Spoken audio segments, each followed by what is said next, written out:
आदाब अर्ज़ है। मैंने कल भी ये खिदमत में आपकी अर्ज़ किया था, आज फिर अर्ज़ कर रहा हूँ कि इमरान खान साहब बेहतरीन हीरो, क्रिकेटर, स्टार, लेकिन वो बॉलर, और उनकी जो एक आर्ट है उनका, वो ऑपोजिशन में रह के बड़ी सख्त बॉलिंग कराना, और इतनी सख्त बॉलिंग कराना कि जो हुकूमत हो वो ठहर ना सके। यानी कि उन्होंने PML की हुकूमत को दहला दिया इतनी खौफनाक बॉलिंग की, ये मैं मानता हूँ। लेकिन गलती ये हुई कि जब वो बैटिंग पे ख़ुद आए तो वहाँ भी खड़े होकर बॉलिंग में लग गए और विकेट पूरी खुली छोड़ दी। और उस खुली विकेट का फ़ायदा ये हुआ कि अब अपोजिशन मिल रही है और अग्रेसिव हो रही है। अच्छा, वो भी बात चलती थी, लेकिन आज बिलावल भुट्टो जरदारी साहब की प्रेस कॉन्फ्रेंस सुन के मेरा दिल दहल गया, सच्ची बात है। और वो दिल यूँ दहला क्योंकि उनके अंदर मुझे मरहुमा बेनज़ीर भुट्टो की भी झलक दिखी, मुझे मुर्तज़ा भुट्टो भी याद आए, मुझे जुल्फ़िकार अली भुट्टो भी याद आए, और उनकी जो एनर्जी थी वो कुछ खौफनाक थी। अच्छा, इसमें डरने की क्या बात है भाई? डरने की बात यह है कि जिन क़ुव्वतों से बज़ाहिर हमने एक अरसे के बाद जान छुड़ाई, बकौल PTI के हमने माजी के चोरों डाकुओं से जान छुड़ाई, लेकिन अब लग यूँ रहा है कि PTI ख़ुद कौम को वापस उन्हीं क़ुव्वतों के हाथ में डिलीवर कर रही है। वो कैसे? वो यूँ कि छूटते ही साथ PTI ने, बल्कि छोड़िए, इससे पहले कि मैं कहूँ बताऊँ क्यों, मैं अपने मेहमानों को तारीफ़ कर लूँ, फिर पहले सवाल की शक्ल में मैं अपनी शिकायत दर्ज कर दूँगा। मेरे साथ मौजूद हैं PMLN से मोहम्मद ज़ुबैर साहब, पाकिस्तान पीपल्स पार्टी से नैयर बुखारी साहब, और पाकिस्तान तहरीक इंसाफ से फैसल जावेद ख़ान साहब। फैसल भाई, मैं इब्तिदा आपसे करूँगा, वो ये कि हर हुकूमत ने आने के बाद उम्मीद तोड़ी, गुर्बत का वादा किया, गरीब के लिए कुछ ना किया, लेकिन आते ही साथ 200 दिन में जिस तरह कमर तोड़ी है आपने, उसकी मिसाल पाकिस्तान की तारीख़ में मिडिल क्लास के लिए कभी भी नहीं मिली।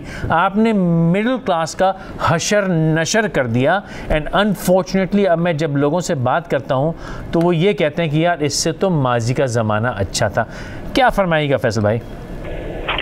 जी, एक तो मैं आपको बता दूं, मैं क्योंकि ट्रैवल कर रहा हूं तो आपकी आवाज़ मुझे बहुत कम आ रही है। दूसरा, जो आप कमर तोड़ने की बात कर रहे हैं, आपने कहा माजी में मिसाल नहीं मिलती, तो मैं आपके सामने स्टैट्स रख देता हूं, आपको सारा पता चल जाएगा जो पहले 6 महीने में हमारी कारकर्दगी है और जो 6 महीने में पीपल्स पार्टी की थी, जो 6 महीने में PMLN की थी, तो उससे फर्क पता चल जाएगा। दूसरी बात, एक अहम चीज़ ये है कि रिफॉर्म जब आती हैं उनके लॉन्ग टर्म असरात होते हैं, बाद में रिजल्ट आते हैं, लेकिन अब तक जो हमारी कारकर्दगी है उसका अगर कंपैरिजन करें आप इन लोगों से जिन्होंने मुल्क को किधर छोड़ा, कि पार्टनरशिप की 10 साल में पाकिस्तान के कर्जों को 6000 अरब से लेके गए 30,000 अरब। फैसल भाई, माज़रत के साथ मैं कतई कलामी करूंगा, ये अगर मैं एक मेरी अर्ज़ सुन लीजिए, ये नंबर्स वगैरह में ना आप मिडिल क्लास को कंफ्यूज कर देते हैं। मैं तो फिर भी, मेरा कारोबार धंधा ये है, फिर भी ये नंबर मुझे समझ में नहीं आते। मुझे सिर्फ ये समझ में आता है कि मेरी कॉस्ट, एक मिडिल क्लास का आदमी हूँ, मेरी समझिए बिजली पानी गैस का बिल है, मेरी एक मुतवसत किस्म की ज़िंदगी है, जो मैं किसी और दुनिया में अगर जीता होता तो मैं मिडिल क्लास कहलाता। मेरे बच्चे तमीज़ के स्कूल में पढ़ते हैं और मेरे घर में एक नौकर हैं, 2 गाड़ियां हैं, पेट्रोल है, पानी बिजली गैस है, वालिदैन हैं, मैं हूँ घर का खर्चा चलाने वाला। अगर मेरी ज़िंदगी 100 रुपये में गुजर रही थी चैन सुकून से इन चोरों के ज़माने में, आपकी पारसाई के ज़माने में वो 100 क्या, मैं 250 में भी अफोर्ड नहीं कर पा रहा। मुझे समझ नहीं आ रहा मैं बिल कैसे दूँ, कहाँ पेट काटूँ, मैं क्या करूँ, गुजारा कैसे करूँ, बस मुझे ये समझा दीजिए। बड़े बड़े नंबर तो सर मुझे समझ में नहीं आते। नहीं, नंबर्स इंपॉर्टेंट हैं, क्योंकि आप जो कह रहे हैं उसको सपोर्ट नहीं करते ये नंबर्स, और जो आप कह रहे हैं मैं आपकी तकलीफ समझ सकता हूँ, हो सकता है, लेकिन चीज़ें ये हैं कि अब हमारी जो भी पॉलिसीज आई हैं उनके रिजल्ट अभी आने हैं। अच्छा? ये जो आपकी कमर टूटी है या जो आपके बुरे हालात हैं, ये बाकी 2 लोग आपको बताएंगे कि क्यों उन्होंने आपके साथ ये किया है। इन्होंने तो नहीं किया, मैं आपको बताऊंगा, क्योंकि इन्होंने ये नहीं किया सर। अभी पहले 6 महीने, आखिरी 6 महीने नहीं है, हमारी गवर्नमेंट के पहले 6 महीने हैं और हालात जो हैं वो जिस सतह पे हमें मिले, मुल्क को जो मलबा ये छोड़ के गए उसको हटा रहे हैं, और इंशाल्लाह मंजिल बहुत हसीन है, वहाँ पहुँचना नया पाकिस्तान जिसका वादा किया है। हालात भी बेहतर हो गए क्योंकि महवर जो है ना हमारी पॉलिसी। मुझे फिर कथा कलाम की इजाज़त दीजिए, मैं कहता हूँ 6 महीने पहले मान लिया मैं सवाल को बदल लेता हूँ। अच्छा, आप मुझे भी बता दीजिए कि 2020 के जून में क्या मेरी इनकम डबल हो जाएगी या ये जो एक्सपेंडिचर आपने डबल किया है वापस नॉर्मल हो जाएगा? जो इंडिकेटर्स आ रहे हैं, जो हमारी पॉलिसीज हैं, इसका सारा महवर है पिसा हुआ तबका, उसको किस तरह से सर मेरे सवाल का जवाब नहीं दे रहे आप, मेरे सवाल एहतियात से सुनिए। क्या 2020 जून में मेरी इनकम डबल हो जाएगी या मेरे अखराजात वापस हाफ हो जाएंगे? हालात बहुत बेहतर होंगे, मैं आपको कोई डेडलाइन नहीं दे रहा हूँ यहाँ। चलिए 2021 की जून की बात किए लेते हैं जी। नहीं, आहिस्ता आहिस्ता जब आप आगे जा रहे हैं 6 महीने में और हालात बेहतर होंगे, उसके बाद 1 साल, उसके 1 साल के बाद और मजीद बेहतर होंगे, इवेंचुअली हालात बेहतरी की तरफ जा रहे हैं। मेरी इनकम बढ़ती रहेगी के तौर पे, ईयर टू ईयर मेरी इनकम बढ़ती रहेगी सर, मेरी इनकम बढ़ती रहेगी।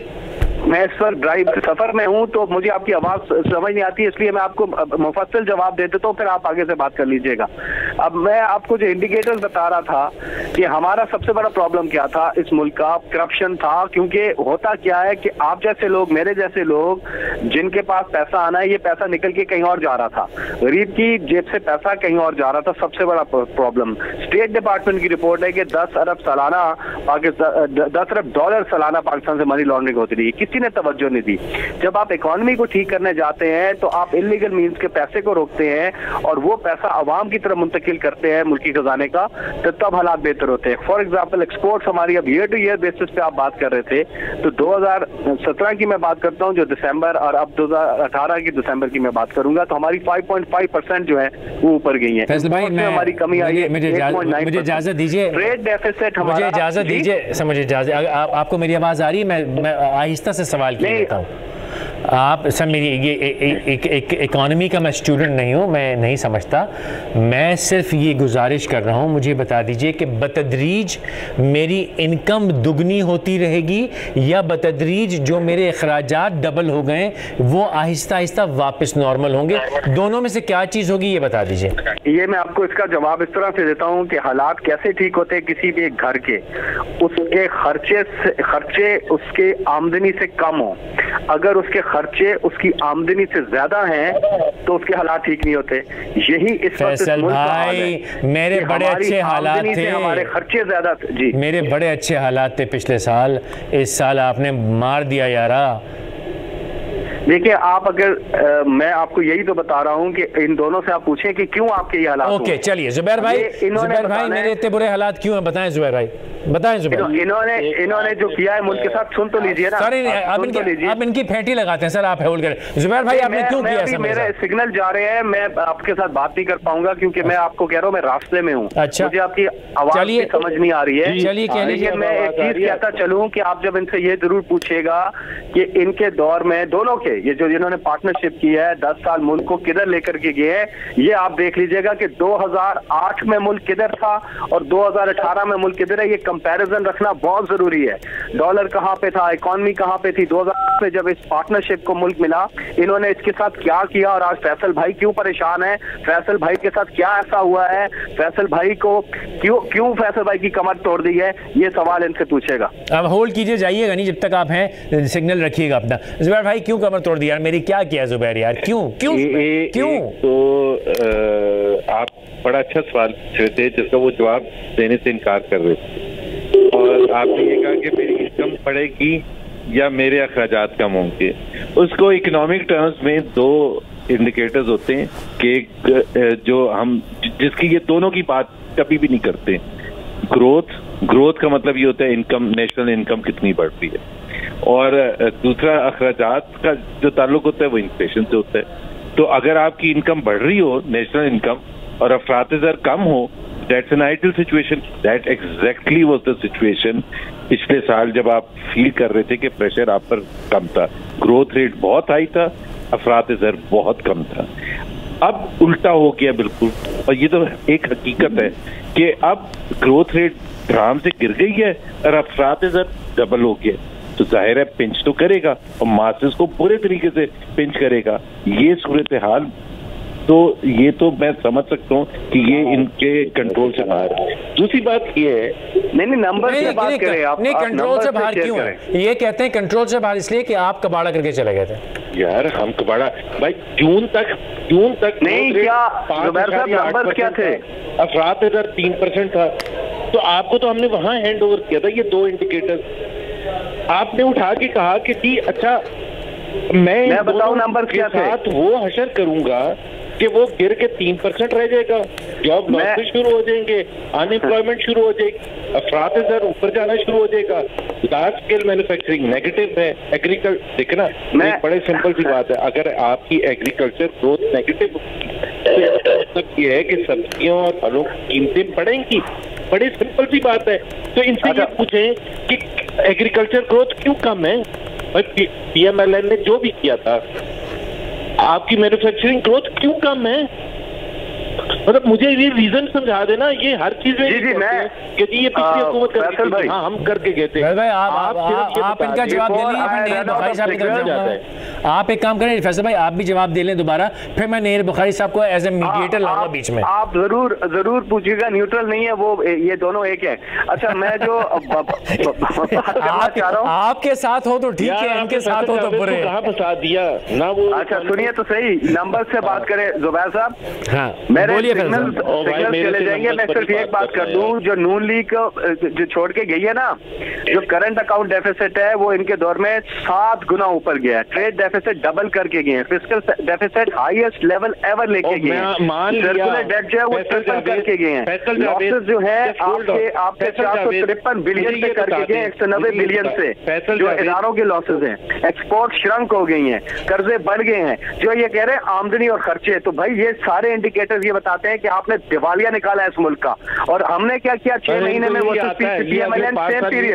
बहुत जरूरी है बताना कि एफडीआई हमने फॉरेन डायरेक्ट इन्वेस्टमेंट 149% ऊपर लेकर के गए हैं, रेमिटेंसेस हम 40% ऊपर लेकर के गए, इन्फ्लेशन हमने 2.1% कम की है, ट्रेड डेफिसिट जो है 10% नीचे गया, जनवरी में 32% नीचे गया है, एक्सपोर्ट हमारी नीचे जा रही है, एक्सपोर्ट 4% की ग्रोथ आई है जनवरी में। मुझे सर आपने वो मुझे चक्कर दिया है नंबर 8 9 4 नहीं, ये जरूरी है ना सर। मेरे आगे फैसल भाई मेरी जान, मेरे आगे सिर्फ मेरा पेट्रोल का बिल है और कुछ नहीं है। ये नंबर आप बता रहे हैं भाई, आपकी मैं तकलीफ समझ सकता हूँ। आप इन पार्टनरशिप से पूछे ना क्यों फैसल भाई के हालात हुए। मैं आपको रीजंस बता रहा हूँ फैसल भाई। फैसल कुरैशी साहब आज क्यों ये बात कर रहे हैं? फैसल कुरैशी साहब के साथ हुआ क्या है? नेहर बुखारी साहब, इन दोनों ने तो मुझे ऐसी इकोनॉमिक्स 101 में फंसाया है, मेरा तो दिमाग ही घूम गया। आप ही को रैशनैलिटी ले आई इस डिस्कशन में। नहीं है सर। हेलो बुखारी साहब, को आवाज़ आ रही है मेरी? जी मैं कहा सर इन दोनों ने तो मुझे नंबरों में फंसा दिया, लेकिन मेरा मसला हल नहीं हुआ। आप ही को रैशनैलिटी ले आई है इस डिस्कशन में। क्या हो गया? मैं क्यों मारा जा रहा हूँ आज? मिडिल क्लास क्यों मर रही है? देखिए, जो सेनेटर साहब ने अपना केस रीड किया, उस पर जो आपका जो डायलॉग हो रहा था, आपकी तो चार्ज शीट थी, आपकी charge sheet as a citizen of Pakistan और एक कॉमन सिटीजन। देखिए आवाज रिबाउंड कर रही है, इको कर रही है। बुखारी साहब पे कॉल दोबारा मिला लीजिए साहब, उनकी शायद आवाज़ एको कर रही है, इको कर रही है। हाँ साहब, बुखारी साहब की कॉल दोबारा मिलाइए, उनकी कॉल एको कर रही है, आवाज़ एको कर रही है। ज़ुबैर साहब, बात यह है कि मैं छोड़ें, ये तो आप लोगों ने इकोनॉमिक्स वालों में मुझे चकरा दिया। मुझे बता दीजिए आगे का इरादा क्या है यार? मेरे लिए कोई रिलीफ है कि नहीं है? ज़ुबैर साहब, पहले मैं आपसे पूछ रहा हूँ। ज़ुबैर साहब जी मैं सर ज़ुबैर साहब मैं आपसे पूछ रहा हूँ, नेहर साहब की आवाज़ एको करिए, दोबारा मिला लेते हैं उनको। सर मेरे पास कोई रिलीफ है नहीं, इकोनॉमिक्स 101 का मुझे लेक्चर मत देना आप दोनों यार, सिर्फ मुझे बताओ मेरे लिए कोई रिलीफ है कि नहीं है? देखें, एक आप बिल्कुल जबरदस्त प्रोग्राम कर रहे हैं और मेरा ख्याल है आपका लॉजिक भी सही है कि एक आम आदमी और पाकिस्तान के मासेस को समझने के लिए उसकी जिंदगी में बेहतरी कब आएगी, कैसे आएगी। सर पिछले 8 मिनट से आप दोनों जो बातें कर रहे हैं ना वो मेरी अम्मा को समझ में आ रही है घर बैठे, ना अब्बा को समझ में आ रही है, ना ये सामने बैठे मेरे क्रू को समझ में आ रही है, ना मुझे समझ में आ रही है। ये 8 मिनट आप दोनों ने पता नहीं कौन से, आप दोनों ने पता नहीं कौन से चने बेचे। भाई मुझे ये बताओ, मैं सांस कहाँ से लूँ? तुम जिम्मेदार हो कि तुम जिम्मेदार हो? किसके गिरबान पकड़ूं मैं? देखिए ना, उसमें तो बिल्कुल आपकी बात सही है। वो कहेंगे कि हम जिम्मेदार हैं, हम कहेंगे वो जिम्मेदार हैं। तो लड़ना छोड़ो, मेरे लिए कुछ कर लो यार। एक तो देखिए, इसका इकोनॉमिक से कोई ताल्लुक नहीं है फैसल भाई। एक तो मेरा सिर्फ पीटीआई से सवाल ये है कि ये कट ऑफ डेट बता दे जब से ये अपनी रिस्पॉन्सिबिलिटी ओन करना शुरू करेगी। Is it a fair question और नॉट? Absolutely fair. ये तो दुनिया में पहली दफा हुआ है कि खत्म ही नहीं हो रहा पीछे मुड़ के देखना। मतलब आप you start accepting your responsibility, you start and then आपका क्वेश्चन बिल्कुल सही है कि अगर आपकी मुश्किलात है तो कब जाके ठीक होंगी। तो अगर आप, वरना तो हम इनको ब्लेम करेंगे, ये हमें ब्लेम करेंगे। आपकी बात सही है, मैं आपको नंबर्स बताऊंगा कि ये नंबर ये नंबर ये नंबर। अच्छा, एक मिनट के नए बुखारी साहब दोबारा लाइन पे। नया साहब आप फरमाए थे, आपकी लाइन कट गई थी, फरमाइए। हेलो जी बुखारी साहब फरमाइए, आप जो बात कर रहे थे कही। तो देखें फैसल, बात यह है कि जो सेनेटर साहब की जो गुफ्तगू थी उसमें एट वन टाइम वो कंसीड कर रहे थे कि जो जिस गवर्नमेंट को उन्होंने सक्सीड किया उन्होंने ये क्राइसिस क्रिएट किए, और उसमें तो पाकिस्तान पीपल्स पार्टी को उनकी गुफ्तगू से एक्सोनरेट किया जी कि उनको जो मिला था वो पीएमएल से मिला था उनको, उन्होंने हालात वर्स्ट किए। सेकेंडली बात यह है कि आपने एक नारा लगाया ड्यूरिंग इलेक्शन, आपने कहा कि हम लोगों को रिलीफ देंगे, हमारा ये प्लान है, हमारा ये प्रोग्राम है, हमारा ये मैनिफेस्टो। ये सारी बातें आपके जहन में थी। Somehow you got the votes, आप असेंबली में आ गए, आपने गवर्नमेंट बना ली। किस तरह बनाई, पीपल नो इट। लेकिन मेरा एक सवाल इनसे ये है कि इन 6 माह में क्या रिलीफ दी आपने पब्लिक को? और आप as a citizen of Pakistan, आप ये एक एंकर पर्सन है, you represent the common man, आप उन लोगों को रिप्रेजेंट कर रहे हैं। वो आपकी फीलिंग ये है कि इन्फ्लेशन कहाँ चलेगी? इट हैज गॉन बियॉन्ड 8.4% से ऊपर चलेगी। अभी स्टैटिस्टिक्स जो रिसेंट जो आए हैं ये आपके सामने। एक कॉमन आदमी से पूछ रहे हैं, जो एक उसकी जो बाइंग कैपेसिटी क्या रही है, कितनी इन्फ्लेशन हो चुकी है। आपने बिल्कुल ये जो आपने अभी लफ्ज़ का बिल्कुल सही कहा है, मेरी बाइंग पावर खत्म हो गई सर। हाँ, सेकेंडली आप ये देखें कि हेलो जी जी फरमाइए फरमाइए। आप सेकेंडली ये देखें कि जो प्राइस हाइक है वो किस तरह आसमान को छू रही है। आप टमाटर 150 रुपए किलो बिक रही है इस मार्केट में। और आप ये भी देखें कि आटा महंगा, चीनी महंगी, एवरीथिंग हैज गॉन अप। बिजली आपने महंगी कर दी, गैस आपने महंगी कर दी। और फिर आप देखें कि आपने रिलीफ लोगों को क्या दिया। आप जो फिगर्स बता, एक्सपोर्ट्स बढ़ गई हैं। आप ये देखें कि dollar, in terms of dollar बताएं, not in terms of rupee, कि इन टर्म्स ऑफ डॉलर बताया जाए कि कितने बिलियन डॉलर्स की एक्सपोर्ट ये कर रहे हैं। जब आप रुपए की कीमत गिरा दें और फिर आप उस रुपये की टर्म्स में बताएं कि ये हमारी एक्सपोर्ट बढ़ गई है, तो ये तो अपने आप को धोखा देने वाली बात है। और मैं समझता हूँ कि मौजूदा हुक्मरानों को ये कंसीड करना चाहिए, दे शुड बी ऑनेस्ट, ये एक्नॉलेज करें कि हमसे गवर्नमेंट रन नहीं हो रही, बजाय ये काउंटर एलिगेशन लगाएं, इल्जाम लगाएं जो प्रीवियस गवर्नमेंट थी। ये अपनी परफॉर्मेंस दिखाएं, अपनी परफॉर्मेंस वो जिससे पब्लिक मुतमईन हो, जिससे पब्लिक सेटिस्फाई हो। अगर पब्लिक सेटिस्फाई नहीं तो ये पेपर्स लेके और ये फिगर्स लिखने से कोई ऐसी बात मैं समझता हूँ कि कारकर्दगी जाहिर नहीं करती। अच्छा नहीं साहब, मेरा पॉइंट ये, चलिए ये तो हो गया, इस पे आते हैं। आज बिलावल ने जो प्रेस कॉन्फ्रेंस की, मुझे लगा कि बड़े गुस्से में वो हैं। तो ये गुस्सा अब क्या कोई रंग लाने वाला है? क्या हो गया? 18th अमेंडमेंट पे बड़े ज़ोर से बोलते रहे आप, हर मतलब टोटल फ्रंट फुट के ऊपर आ गए। क्या प्लान है आने वाले दिनों में? देखिए, बुनियादी बात ये मैं आपको अर्ज करना चाहता हूँ कि हमने चार्टर ऑफ डेमोक्रेसी से ये आगाज किया कि हम एक पॉलिटिकल कल्चर चेंज करना चाहते थे। मोहतरमा ने एक पॉलिटिकल कल्चर को चेंज करने की कोशिश की, उसका आगाज किया। और उस वक्त एक आमरीत मुसलत थी और उस आमरीत से हमने जान छुड़ानी कैसे थी, और वो जान छुड़ाने का तरीका जो था वो मोहतरमा ने अडॉप्ट किया। और उस इलेक्शन में ये इमरान खान और जमात इस्लामी और ये नेशनलिस्ट पार्टी, इन्होंने बायकॉट किया और मियां नवाज शरीफ साहब ने भी बायकॉट का कहा, तो मोहतरमा ने परसुएड किया कि जी boycott is not solution to the problems. तो वो एक सिविलियन गवर्नमेंट इंस्टॉल हुई, फिर एक आगे इलेक्शन इंस्टॉल हुए। तो बात यह है कि हम एक बेटर कल्चर क्रिएट करना चाहते थे, लेकिन अगर ये दीवार के साथ लगाना शुरू कर देंगे पॉलिटिकल फोर्सेस को, पॉलिटिकल लीडरशिप को। भाई साहब, ये कहा जा रहा है कि दीवार से लगाने का मतलब ये है कि आप लोगों के खिलाफ केसेस जो हैं, जो मुबैना करप्शन की पकड़ धकड़ है, उसको दीवार पे लगाना कहते हैं आप? केसेस की नहीं, बात देखें, केसेस हर दौर में बनते रहे हैं जी, और उनकी अल्टीमेटली फेट क्या होती रही है वो भी कौम के सामने है। तो पाकिस्तान पीपल्स पार्टी के खिलाफ मुकदमात बनते रहे हैं। हम तो बिलीव करते हैं रूल ऑफ लॉ पे और कोर्ट्स के डिसीजंस पे। सो फार जो प्रीवियस रिकॉर्ड है, जो फॉल्स एक्यूजेशन और एलिगेशंस पीपल्स पार्टी के खिलाफ लगते रहे, वो एस्टैब्लिश नहीं हो सके, वो अदालतों में अपने पांव पे खड़े नहीं हो सके। इसलिए अब जो नैब कर रहा है, बुखारी साहब, वो तो हिस्ट्री का हिस्सा हो गया ना, अग्रीड है। नहीं, अब नैब का मैं आगे जानना चाहता हूँ आपका इरादा क्या आने वाले दिनों में, वो बताइए सर मुझे। हम ये देखते हैं कि ये मौजूदा हुक्मरानों को होश के नाखन लेने चाहिए कि पॉलिटिकल फोर्सेस को आप इस तरह उनके साथ आपका एटीट्यूड और उनका कंडक्ट नहीं होना चाहिए। अगर आप समझते हैं कि जी किसी ने करप्शन किया, तो उसके लिए you must have a prima facie case for that. अगर ये प्राइमा फेसी केस ना हो, तो मसलन मैं मिसाल देता हूँ कि रिसेंटली मियां शहबाज शरीफ के केस में जो केस आपने बनाए लाहौर हाई कोर्ट की, आप जजमेंट देख लें। आप उसके अलावा जो केसेस आपने डॉक्टर आसम के खिलाफ बनाए, अभी तक आप क्या एस्टैब्लिश कर सके?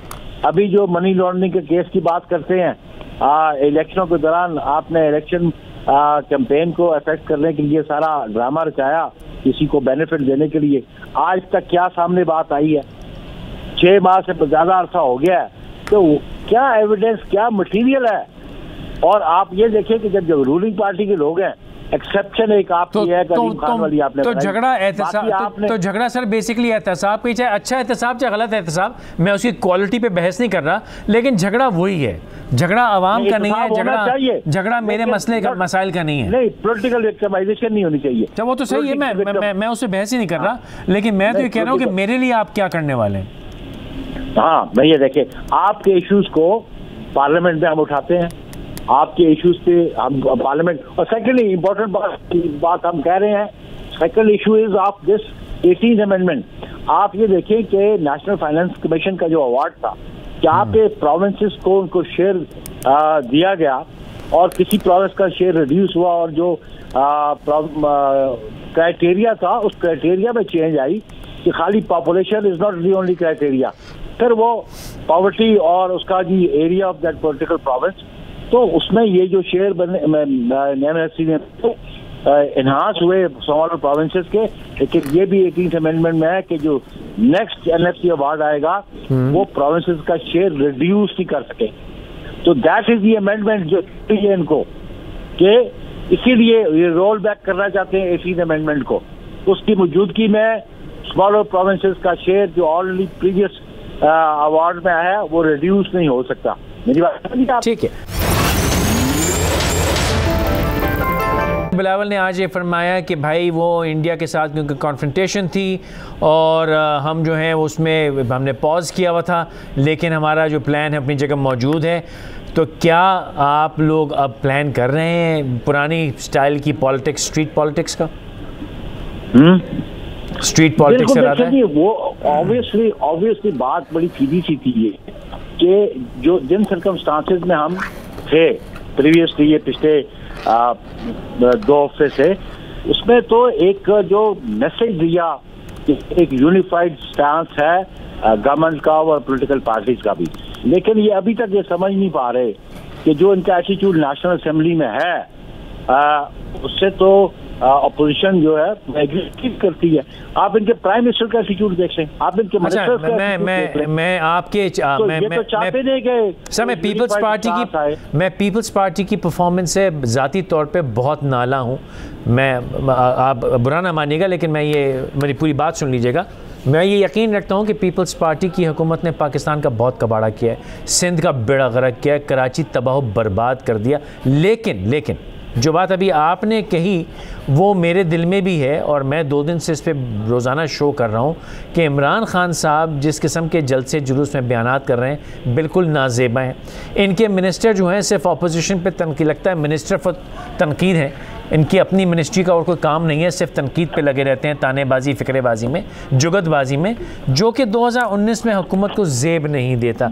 तो उस पर तो मैं कहता हूँ, लेकिन सर आपके पास अभी भी सिंध मौजूद है। मैं एज ए कराचीआइट सारी ज़िंदगी में कराची रहा हूँ, और आपकी पीपल्स पार्टी की फैलाई हुई, जिसको मैं टेरर कह सकता हूँ, उस टेरर की वजह से मैं बिलाखिर अपना शहर छोड़ के लाहौर शिफ्ट कर गया। तो अब अभी भी मेरी आपसे एक आखिरी सवाल ये होगा कि अभी भी आपके पास कराची है, सिंध है पूरा, आपके पास अभी भी पैसा है, खुदारा कुछ उसका कर लीजिए। वीरान बेआबान उजाड़ लगता है, जंगल लगता है, खौफ आता है कराची से, और अगर अपर सिंध की तरफ जाएँ तो बहुत ही भयानक हालात हैं सर। उसके बारे में कुछ कॉमेंट कर दीजिए, फिर मैं इजाज़त लूँगा आपसे। की गुजारिश है कि कराची की सिचुएशन बहुत बेहतर हो चुकी है, और कराची की सिचुएशन खराब करने में किसका ज्यादा रोल था वो आप कराचीइट्स को ज्यादा बहुत बेहतर पता है। नहीं सर, आप ही का रोल था, हुकूमत तो आप ही की थी। मेरी सुनने पॉलिटिकल पार्टी की क्या एक्टिविटीज थी, और पीपल्स पार्टी के पास गवर्नमेंट जब आई, आप उस वक्त से ऑनवर्ड देख लें कि टेररिज्म में कमी आई। जनाब अली, मैं सवाल की वजाहत कर देता हूँ। जो कराची में स्ट्रीट क्राइम और जो ऑर्गेनाइज्ड माफिया या ऑर्गेनाइज्ड क्राइम है कराची में, वो यकीनन कराची की लोकल पार्टीज़ की जिम्मेदारी है। उनकी बैकिंग से ऑर्गेनाइज्ड और स्ट्रीट क्राइम था, मैं मानता हूँ। लेकिन कराची का कबाड़ा जो है उसकी तो पीपल्स पार्टी की हुकूमत थी सर, उसके तो आप जिम्मेदार। आप एलिगेशन तो लगा सकते हैं, जैसे जो पॉइंट ऑफ व्यू आपका हो सकता है। सर आपकी हुकूमत थी, इसमें एलिगेशन की क्या बात है? अगर आपकी हुकूमत थी तो मैं नत्थू खान के जिम्मे तो नहीं डालूंगा ना सर। आप अपने ग्राउंड रियलिटीज देखें कि लॉ एंड ऑर्डर की सिचुएशन बहुत बेहतर हुई पीपल्स पार्टी की रिजीम के दौरान। पीपल्स पार्टी की रिजीम के दौरान जितने डेवलपमेंट प्रोजेक्ट्स हुए, मतलब आप हॉस्पिटल्स को देख लें। कौन से हॉस्पिटल बखारी साहब? ये मैं कराचीआइट हूँ, मुझे ये प्रेस कॉन्फ्रेंस में अच्छा लगता है, मुझे ना बताएं सर। मैं जानता हूँ कराची में कितने अस्पताल हैं, कराची की आबादी कितनी है। मैं कराची की गली गली 50 साल घुमा अल्हम्दुलिल्लाह। कराची में ऐसा कुछ नहीं है। आप आज जाना गुजारिश कर रहा हूँ, कराची का इंफ्रास्ट्रक्चर का बेड़ा गर्क है। पानी में गटर का पानी आता है, 40 साल से पानी नहीं आया कराची के शहर के अंदर। ये बेसिकली तो म्युनिसिपल फंक्शंस है ना, जिन बातों का आप तो हुकूमत किसकी है सर? नहीं, मेरी बात सुन लेना। म्युनिसिपल फंक्शंस किसकी जिम्मेदारी थी? कराची शहर की म्युनिसिपैलिटी के फंक्शंस पीपल्स पार्टी के पास तो कभी भी नहीं थे। मेरी बात समझिए आप, ये तो म्युनिसिपल फंक्शन थी, और पीपल्स पार्टी की गवर्नमेंट ने जो फंड्स प्रोवाइड कर रहे थे वो तो म्युनिसिपल अदालत काम करते रहे। अगर नालायकी थी तो म्युनिसिपल जो अदालत थे उनकी नालायकी थी। ये स्ट्रीट लाइट्स लगाना ये प्रोविंशियल गवर्नमेंट का काम है, ये म्युनिसिपल फंक्शन है। ये ठीक है सर, सीवरेज को बेहतर करना ये म्युनिसिपल। ठीक है सर, फिर तो ठीक है सर, मैं आपकी बात से इत्तेफाक करता हूँ। फिर तो बुज़दार साहब भी बरी जमाए, उनका भी कोई कसूर नहीं है, और फिर KPK में PTI का कोई कसूर नहीं है, पंजाब में बुज़दार का कोई कसूर नहीं है, फिर तो प्रोविंशियल गवर्नमेंट की कोई जिम्मेदारी ही नहीं है। फिर तो मैं जाके गली गली कूचे कूचे ढूंढता हूँ, मेरे भाई कौन लगाएगा ये काम मेरा?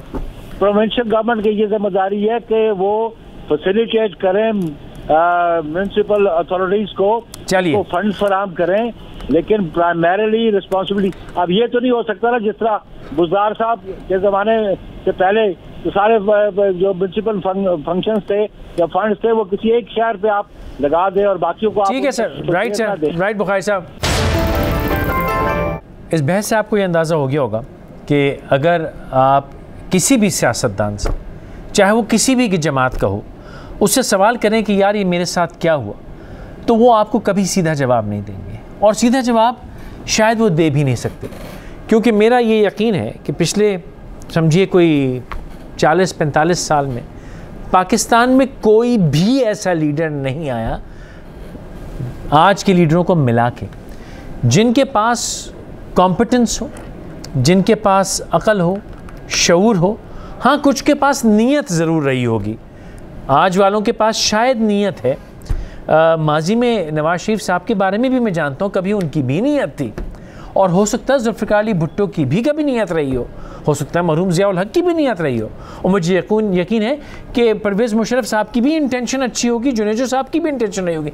लेकिन खाली अच्छी नीयत कोई अच्छी चीज़ नहीं होती, नीयत के साथ साथ अक़ल और ख्वाहिश भी चाहिए। मेरी नीयत है कि मैं ये कर दूं, मैं वो कर दूं, लेकिन अगर मैं उसके लिए कोई कोशिश ना करूं तो भाई काम कैसे होगा। ये कहना कि सिर्फ पीटीआई ने मेरा कत्ल किया तो ये गलत होगा। मेरा कत्ल बतदरीज हर लीडर ने किया, हर हुकूमत ने किया।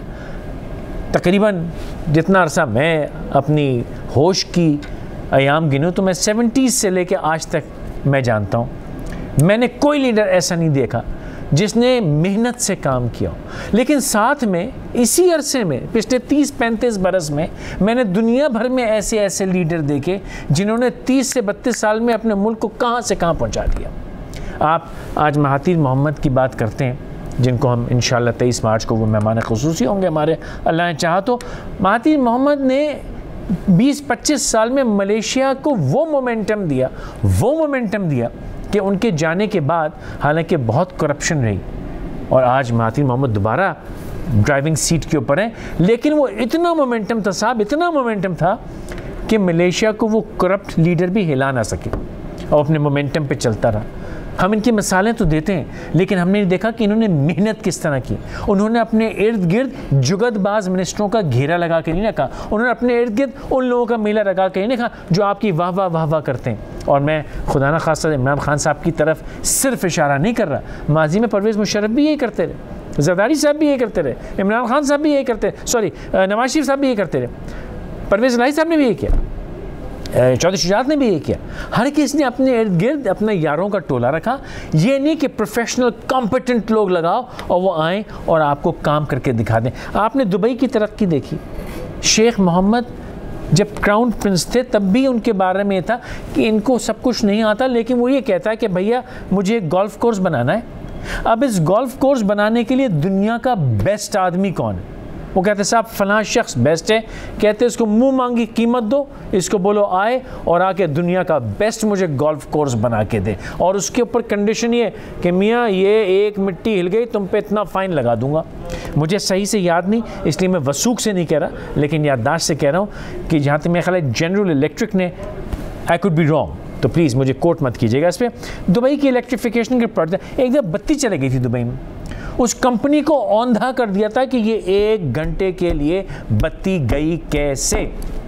तो आप ये देखते हैं कि यार मुझे इकॉनमी सही करनी है, आप अपने एक यार को नहीं लगा देते असद उमर जो खड़े होकर सिर्फ जुगतबाजी करते हैं अपोजिशन पे, उसके बजाय आप दुनिया से 8, 10, 20 लोग लाते हैं, टॉप किस्म के कॉम्पिटेंट, किसी ज़बरदस्त किस्म के शख्स को लाते हैं एट मुँह मांगी प्राइस दुनिया से, और उनको ला के कहते हैं ला भाई मेरी इकॉनमी सही कर। आपको एक एयरलाइन चलानी है, आप दुनिया का बेस्ट बंदा लाते हैं, उसको कहते हैं तुझे क्या चाहिए ले मुझे करके दे, फिर आप कहेंगे साहब गरीब यूनियन फलां, फिर आप मिसालें मत दें लोगों की। ली क्वान यू की वीडियो मैंने कुछ दिन पहले आपको दिखाई थी, सिंगापुर को जिन्होंने इसी अरसे में सिंगापुर को कहाँ से कहाँ ले गए, वर्ल्ड्स फास्टेस्ट रिचेस्ट इकॉनमी है इस वक्त सिंगापुर। लेकिन ली क्वान यू की तकरीर मौजूद है कि सिंगापुर इंटरनेशनल एयरलाइंस के लोगों ने हड़ताल की पायलटों ने, तो ली क्वान यू ने बता दिया उनको कि बेटा कल सुबह ये जहाज़ उड़ेगा, तुम नहीं उड़ाओगे तो तुम्हारी मैं मिसाल बना दूंगा और मैं दुनिया के कहीं और से मुंह मांगे पैसों पर पायलट लेके आऊँगा और ये जहाज़। और ख़ुद ली क्वान यू की तकरीर में है कि 65 मिनट में उनको समझ में आ गया कि मुझसे पंगा ना लें, मैं सिंगापुर को नुकसान नहीं पहुँचने दूँगा। अगर आपने वाकई मुल्क में कोई बेहतरी करनी है, कुछ करना है, तो ये मत कहिए कि हमने कमेटी बनाई है, देखते हैं गैस की कीमतें क्यों बढ़ गई, फिर उसके बाद एक पासिंग से हमने ऑर्डर कर दिया है कि लोगों के पैसे ठक दूसरा बिल, पहले बिल तो आपने क्या वापस करना था, आपने दूसरा बिल मुंह पे दे मारा। अभी उसके गम से गलत नहीं हुए थे, आज पता चल गया कि शायद जी डॉलर फिर महंगा करने का आपको IMF इशारा दे रहा, उसकी भी आज टिकर चल रहे थे, कहीं ये भी चल रहा था कि अभी मैं ये क्या, अगर भैया गैस का बिल किसी ने ज्यादती की है 24 घंटे में उसको सेट करें। वो बंदा सोया कैसे आज रात, कितनी देर की मार है अगर प्राइम मिनिस्टर आज कहे कि ये इस वक्त रात के 11:15 बजे, मुझे सुबह 8 बजे सोल्यूशन ला के दो, कोई नहीं सोएगा रात भर। लेकिन वो करता है ये जिसको कौम का गम और फिक्र हो। ना नवाज शरीफ को गम और फिक्र था, वो अपने धंधे सेट करते रहे, अपने बच्चों को दुनिया भर में जमाते रहे। ना जरदारी साहब को फिक्र था, ना मरहुमा बेनज़ीर को फिक्र थी, ना मरहूम जुल्फ़िकार अली भुट्टो को फिक्र थी। इनमें से किसी को फिक्र नहीं थी। जिन लोगों की मिसालें देते हैं, महातिर मोहम्मद की, ली कुआन यू की, शेख मोहम्मद की, ये लोग वो हैं जो रात को सोते वोते नहीं हैं। इनको रात में ख्याल आ जाए कि काम होना है तो अभी 24 घंटे में करके दो, मुझको रिपोर्ट चाहिए मुझे 24 घंटे में, और रिज़ल्ट चाहिए। ये नहीं कमेटी बना दी, यहाँ देख रहे हैं वो बुज़दार साहब बड़े अच्छे चीफ मिनिस्टर हैं और वो चौधरी फवाद जो हैं बड़ी अच्छी स्टेट में। क्या पाकिस्तान को इस वक्त जिस लीडरशिप की ज़रूरत है वो ये वाली लीडरशिप नहीं है। पाकिस्तान को जिस लीडरशिप की ज़रूरत है वो आए और आके स्ट्रॉन्ग स्टेटमेंट्स, स्ट्रॉन्ग, दुनिया भर में बेस्ट फार्मूलाज मौजूद हैं, दुनिया भर में बेस्ट सॉल्यूशंस मौजूद हैं। You don't have to rewrite history, you don't have to reinvent the wheel. आपको पहिया दोबारा नहीं बनाना है। बहुत से ममालिक ये काम कर चुके हैं। अगर करना चाहते हो तो लाओ ना यार, 24 घंटे, 36 घंटे, 48 घंटे की मार है। 200 दिन क्या अपना डिबो दिया, वो 5-5 साल डिबो गए। परवेज़ मुशर्रफ हमारे 9 साल डिबो गए, ज़ियाउल हक 11 साल डिबो गए। जो आता है टाइम दो, टाइम दो, टाइम दो, जब टाइम देकर ख़त्म हो पीछे देखो तो सीना तारता, अरे कपड़े फटे हुए नंगे खड़े सड़क के ऊपर। ऐसे रोटी कपड़े मकान की बातों से हमें क्या मिला है यार आज तक। माफ़ी चाहता हूँ मैं, जब मुझे पाकिस्तान से बहुत लगाव है, मेरा दिल है पाकिस्तान में, और उसकी वजह यह है कि मेरे बुज़ुर्गों ने हिंदुस्तान वाली मुस्लिम लीग की क़यादत का हिस्सा रहे और बड़ी मेहनत से, बड़ी कुर्बानियों से, 23 मार्च आ रहा है इंशाल्लाह, इस पर खुल के गुफ्तगू होगी, लेकिन बड़ी कुर्बानियों से ये मुल्क बनाया। और मैं हमेशा जब भी सोचता था पाकिस्तान से जवानी में कि चला जाऊँ, तो मैं सोचता था कि नाना मरहूम कभी सामने आन खड़े हुए क़यामत में और पूछ लिया कि मैं तुम्हारे लिए हम मर गए थे, तुम क्यों छोड़ के चले गए, तो क्या जवाब देंगे। लेकिन बात यह है कि जब भी मुझे कोई झूठे वादे करता है कि हम ये कर देंगे, वो कर देंगे, तो गुस्सा भी आता है, तैश भी आता है, रोना भी आता है, गम भी होता है, दुख भी होता है। लेकिन अब समझ में नहीं आता कि किसके हाथ में अपना मैं खून ढूंढूं। ये सब हाथ जोड़ के माफ़ी मांग के, पैमरा से भी इन सब से माफ़ी मांग रहा हूँ, ये सब झूठे हैं। इनमें से किसी को भी कौम का दर्द नहीं है। ये सिर्फ बातें करते हैं और वादे करते हैं। ये सिर्फ लोगों का बेवकूफ़ बनाते हैं वोट लेने के लिए। मैं तो गुजारिश इनमें से किसी पे भरोसा ना करें। अगर इस कौम को तरक्की करनी है तो ख़ुद अपने गिरबान में झांकें, देखें हम में कमज़ोरियाँ क्या हैं, उन कमज़ोरियों को दूर करें, इन लीडरों के चुंगल से निकलें। ये सिर्फ़ और सिर्फ अपनी तनख्वाहें बढ़ा सकते हैं। जी हाँ, आज इस पर बात करनी थी, रह गई। पंजाब गवर्नमेंट ने एक और बिल ऐसे ठक करके पास किया, अपनी तनख्वाहें 2 गुना से ज़्यादा कर ली हैं, अपने एंटरटेनमेंट के बजट भी डबल कर लिए हैं चाय कॉफ़ी के। बस ये करवा लो इनसे। इनको ये नहीं पता कि पंजाब में हो क्या रहा है, इनको ये नहीं पता सिंध में क्या हो रहा है। बस इनको ये पता है कि हमारे ख़िलाफ़ केस ना बनाओ भैया, दीवार से लगाओगे तो हम फट पड़ेंगे। ये जो सिटिंग हुकूमत है, इनको सिर्फ एक दूसरे को वो क्या कहते हैं, जुगतबाजी करनी आती है ऑपोजिशन में। किसी को, अगर भाई मेरे ये जापान होता, जिन मुल्कों की मिसालें देते हैं, अगर वो ममालिक होते जहाँ लीडरान कौम से मोहब्बत करते हैं, जहाँ नज़र का लिहाज होता है, तो इस अब तक पूरी कैबिनेट्स जितनी है ना, सिंध की, पंजाब की, केपी की, खुद ब खुद माफ़ी मांग के इस्तीफ़े दे चुकी होती हैं कि हमसे गलती हुई, हमने लोगों का नुकसान किया। लेकिन यहाँ तो ये है, पकड़ सको तो पकड़ लो, पकड़ लोगे तो दीवार से लगाया, हम शोर मचाएंगे, वरना ना पकड़ सको तो असी लुटी जाएंगे। आदाब।